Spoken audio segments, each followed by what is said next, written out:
our intelligence, our ability to do things in the society, if we're identifying any of those things as us, then we're going to have very strong attachment to those things, because then we're going to want that to be more than it is already.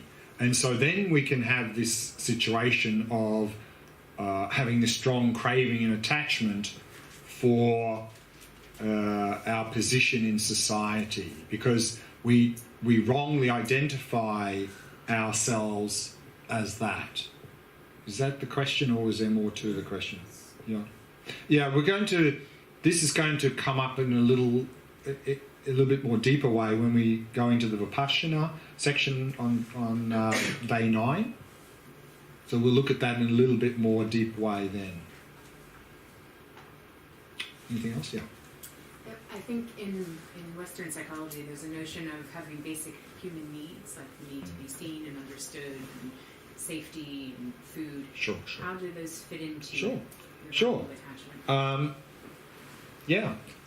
Again, of course, we need to have a roof over our head and food in the stomach and feel safe and so forth, the basic needs.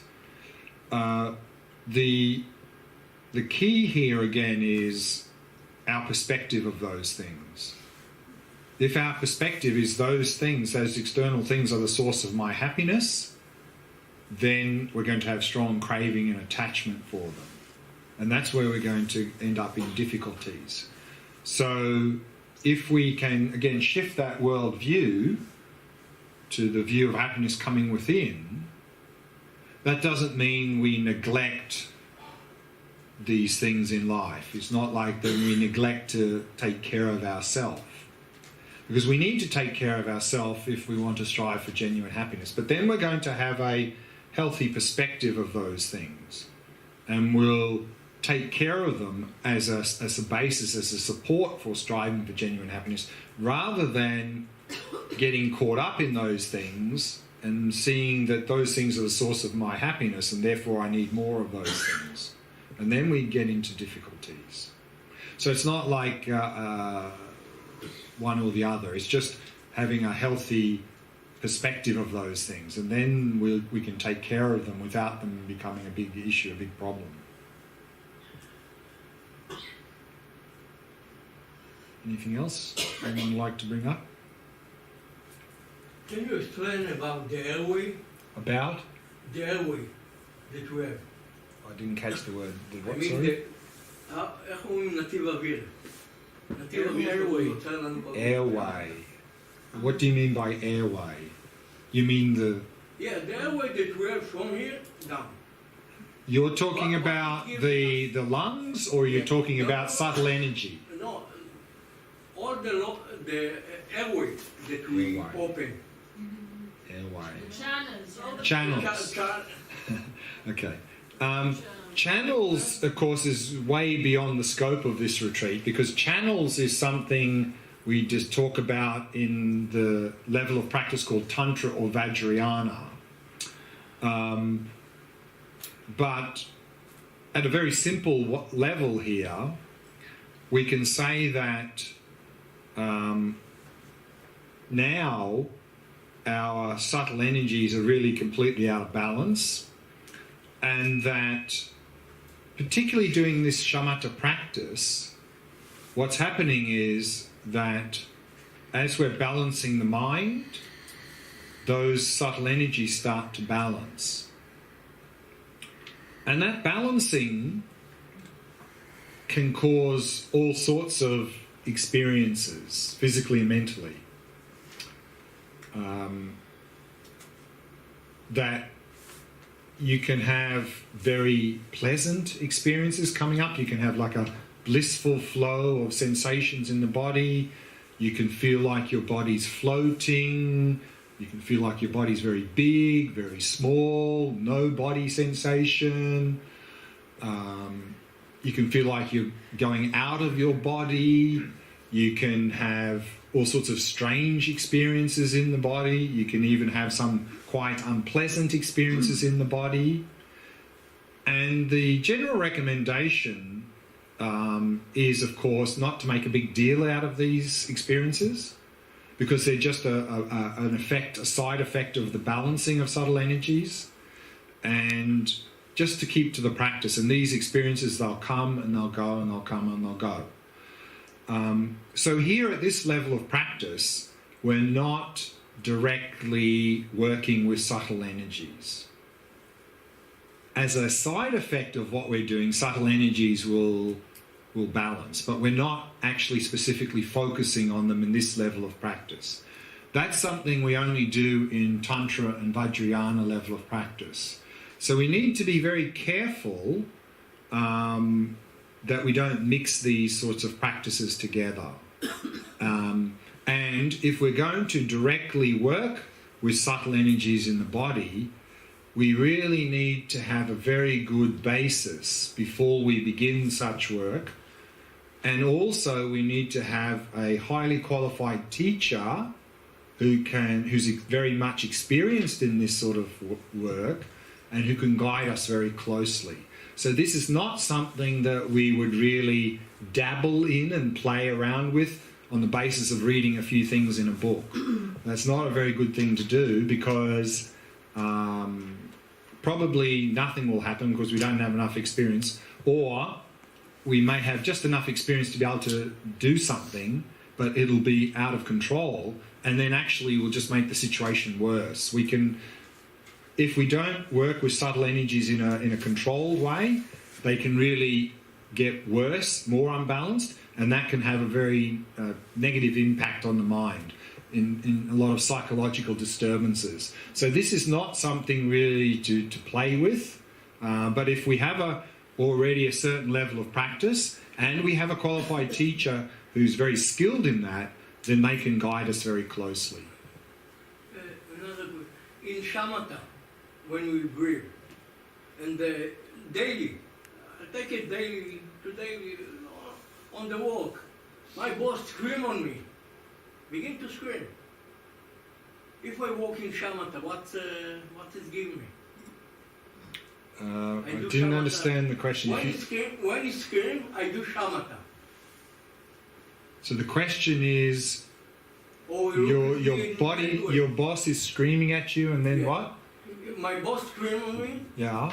Hey, this is bad walk. Right. And the question is how to respond. I take it if I do Shamatha. Ah, okay, good. Now, of course, we have very strong habits, and generally, if some stimulus comes, we just react out of habit. And often our habit is if someone yells at us, we yell back. We react back. And so we need to start to change that, because that's not helpful for us or for the other person. And Shamatha is really the doorway to make that change. As we saw earlier, I've rubbed it out now, one of the first things we can do that's effective in a short-term strategy for dealing with attachment, for dealing with all mental afflictions, is mindfulness. So doing this practice, particularly this practice we're going to do the day after tomorrow, observing the mind, we're going to develop the ability to notice when these reactions start to come up in our mind, and instead of acting them out, we can just watch them arise and pass. So then through doing Shamatha practice, for example, and your boss starts yelling at you, instead of just yelling back, getting agitated and yelling back, you'll notice that he's yelling at you, and you'll notice some agitation coming up, and then you can just watch that agitation as it goes up and passes. And then remain calm, and then instead of reacting to your boss, you listen to what he has to say, even if he's using a loud voice, and then you respond in an appropriate way. Instead of with anger, you respond with compassion. So this Shamatha is really going to help us to shift that way of reacting in not a good way.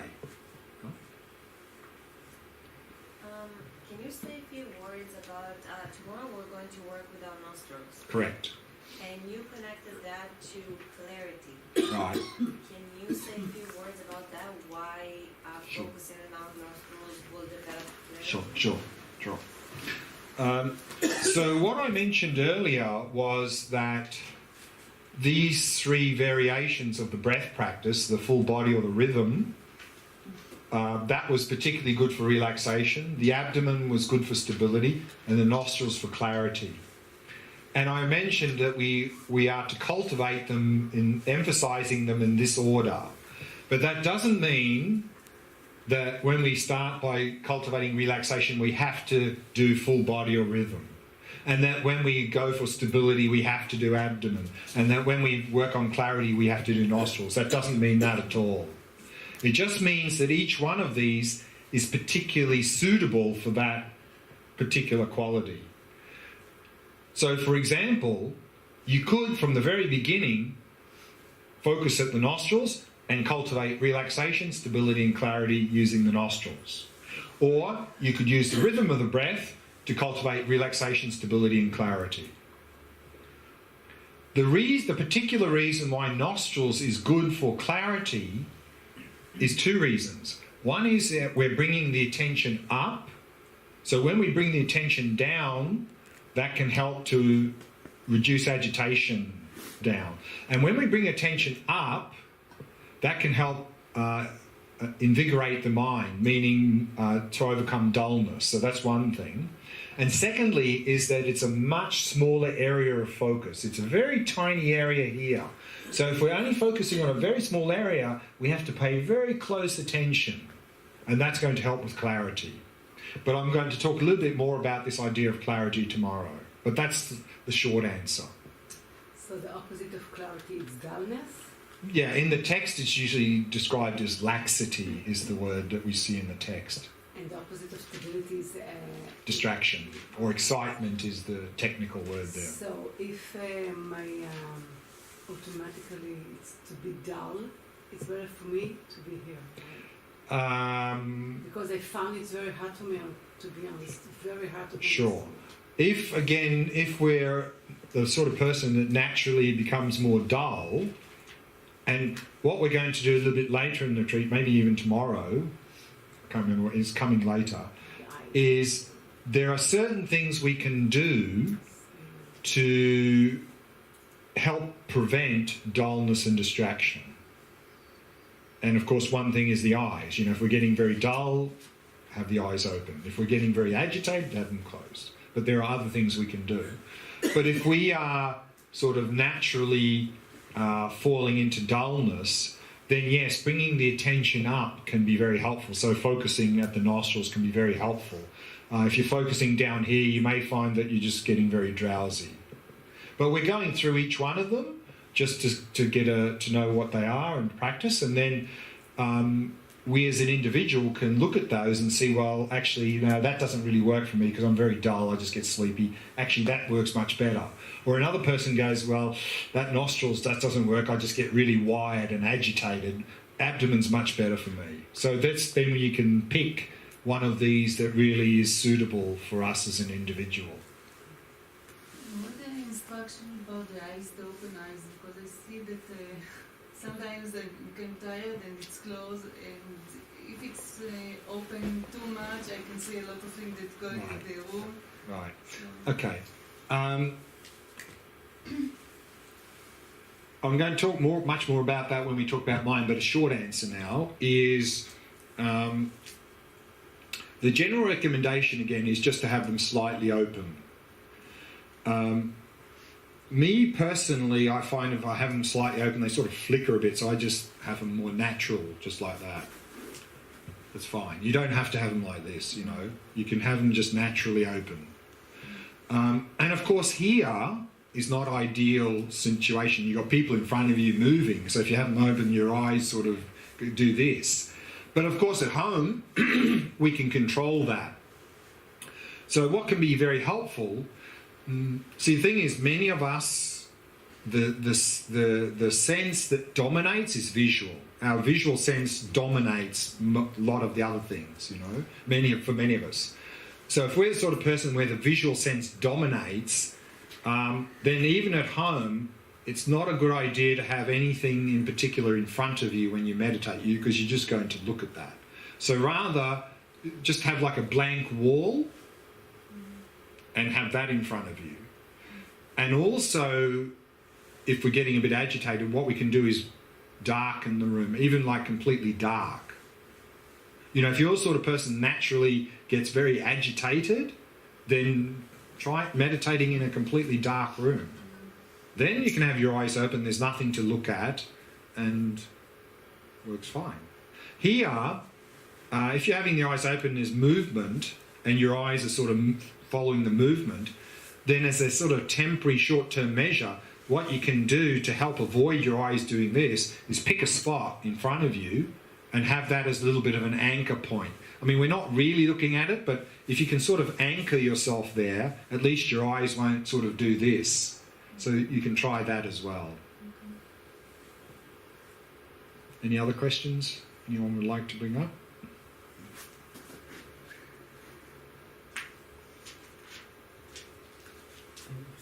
Is there a specific practice to treat attachment? And also another question with this, like if it's, let's say it's specific attachment, and how would you find out which attachment you would prefer to work on?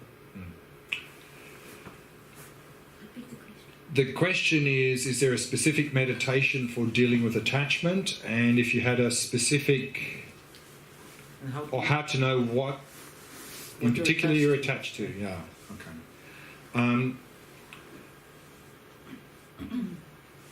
So as we saw earlier, the first step is to just have a clear understanding, what do we mean by attachment?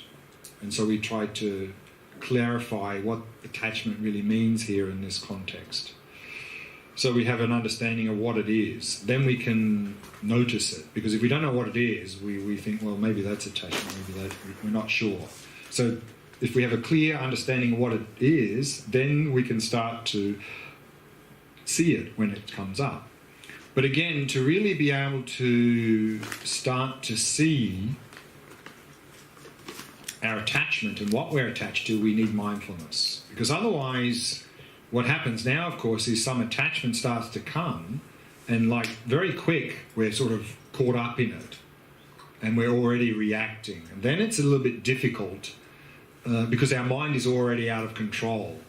So what the key is to noticing attachment is mindfulness. Because if we've done the Shamatha practice, and any of these Shamatha practices will be good for this, doesn't matter what object you use in Shamatha practice, but particularly if you're using the mind as the object, you're already in meditation developing the ability to observe attachment as it's arising and passing. So already you're much more familiar with attachment through the Shamatha practice. But any Shamatha practice is good for improving mindfulness so that we can notice it when it arises. And then I think that to deal with attachment, again, I think some meditations that are going to be helpful is, again, a lot of our attachment comes because we feel like the source of my happiness is out there. And so what's going to be helpful to start to work with attachment is to start to really reflect on the view of genuine happiness, to really come to see. And we're going to be looking at this, I think tomorrow evening already, we're going to look at these Four Noble Truths, and to really come to see, particularly the second Noble Truth, to really see in meditation that really the underlying source of our suffering is our mental afflictions, particularly this distorted view of reality. And so if we can start to see this in meditation, then we're going to start to shift our worldview. We're going to start to appreciate the source of happiness is not out there, it's in here. Then you'll find it'll become more difficult to get caught up in craving and attachment. But of course, if you keep that as an intellectual idea that the source of happiness is within, and maybe many of us already have that. Maybe many of us here already sort of intellectually accept that the source of genuine is coming here, is not there. But does that help? No. We still have craving and attachment. So that's what all of these analytical meditations are about. Whether they're Vipassana or they're compassion style, is to bring that intellectual understanding into experience. So if we can bring it into experience, then we can start to experientially see things in a different way. We can start to experientially see that the source of happiness is coming within. Then when we see something pleasant out there, it's going to be harder for us to get caught up in craving and attachment to that. So that, I think, is going to be one of the key elements for attachment.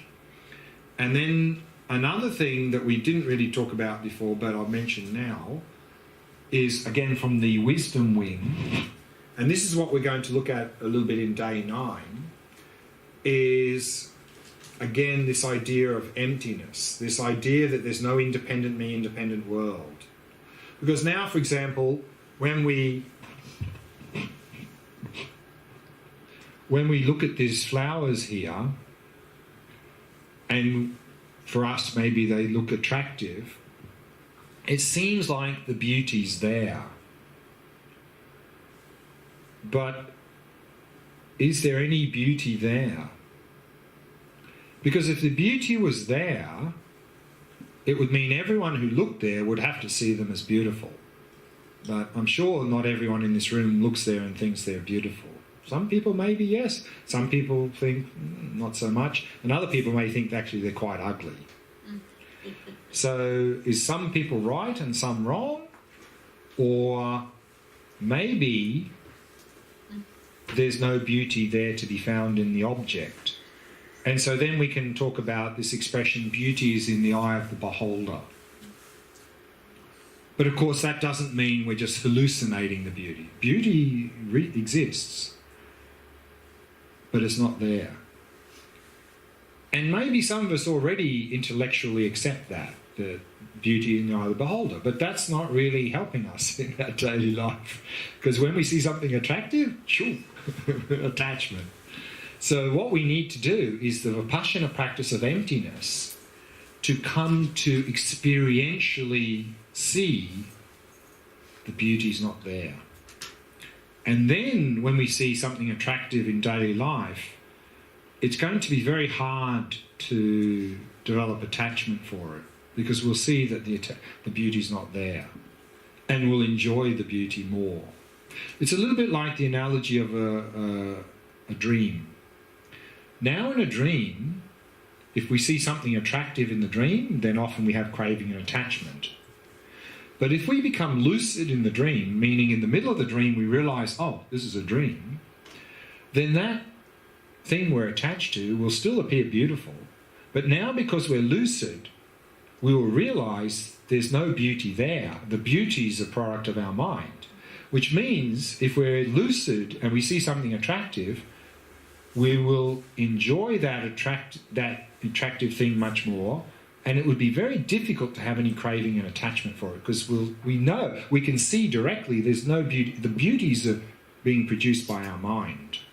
So like that, here at the deepest level, to work with attachment, that's going to be very effective. If we do this Vipassana practice of emptiness and really start to experientially see things, everything as interdependent, then that's really going to, not only for attachment, but for all the other mental afflictions as well. Anger, jealousy, craving, anxiety, all of these will really drop away.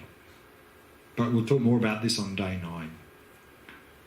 How would you explain the beautiful sights that most people react to the same, like the sunset or the ocean? Cultural conditioning. For example, now, we have fashion. And then there's a particular fashion, and now most people think, oh, that's beautiful. But actually, I think in 7 years' time, it's ugly. the same people 7 years later will look at that and go, oh, God, that's ugly. Isn't it? Yes. I don't think it's quite the same, though. It's not quite the same? No, It's not. because It's not? like the sunset and looking at a broad view of, I don't know, a meadow. Yeah. I think that most people from most cultures would react to it the same. Maybe they won't be as, I don't know, like awed by it, but they will think it's nice, at least. And if you sat there and watched that for day after day after day, you'd still see it as nice? Yes. Maybe not. Maybe not. But first, they do. First. Okay. There's a physiological impact on your body of being in nature. Sure, sure. I mean, there's a physiological thing as well. Yeah. Sure. But again, just because a large number of people agree that something's beautiful doesn't make it beautiful from its own side. It just means a large number of people agree that that's beautiful. No? It's just like, so it doesn't mean anything more than that. I mean, even if everyone in this room agreed or said they are beautiful, that doesn't mean that they're beautiful from their own side.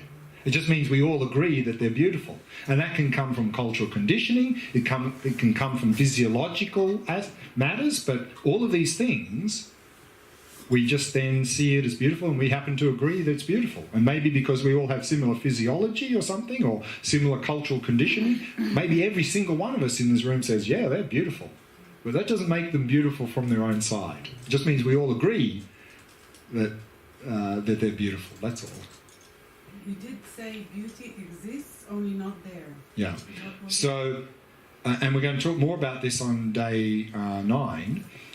So we have this saying. This is not a Buddhist saying. It's just beauty is in the eye of the beholder. But that doesn't mean it's here. It doesn't mean we're sort of hallucinating the beauty. We're making it up. Beauty exists. It's not there and it's not here. It's in the interaction.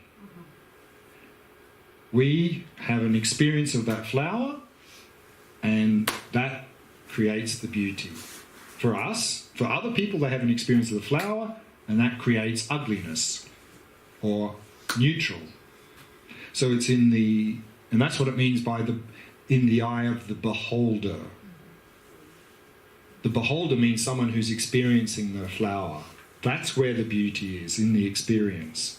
It's not there, and it's not something I'm hallucinating in my mind. I'm not making it up.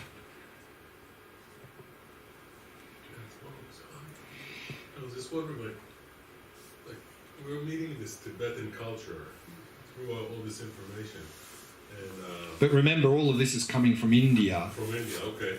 But I'm just asking you, as someone who's more experienced in that, from somebody who's less experienced, how would you suggest that one treat like these, like when you say the word attachment, you explain that it's not exactly the same thing. As in We use psychology. it, or that sometimes it's sort of like we need to put on these more accurate glasses to actually understand what the Tibetan or Buddhist culture is telling us. No, it's not so much about... No, in this case... How do you suggest that we take a look at this information? Yeah. Because if we're all coming from like a Western perspective, just wondering how would you suggest to approach it? So what I was trying to indicate a little bit before is that often where there's a lot of confusion is just the word, the terminology. And in the original teachings in Pali or Sanskrit, the terms were very precise in meaning. And unfortunately, often there is no word in English that has the same meaning. So the translator's forced to pick a word in English that sort of approximates it. But often in English, that word has a lot of other meanings. Or, as we saw earlier, that word used in another context, such as psychology, has a different meaning. So it's important that when we see all these terms in English in a Buddhist context, is to clearly define that word. And that's why I like to often go back to the Sanskrit term and say, well, this is what the word means, to avoid that confusion. So it's not so much, and of course, the worldview, there's a difference in worldview. I mean, even within Buddhism, there are a number of different philosophical systems who have different worldviews as well. So I think the key is just to have clearly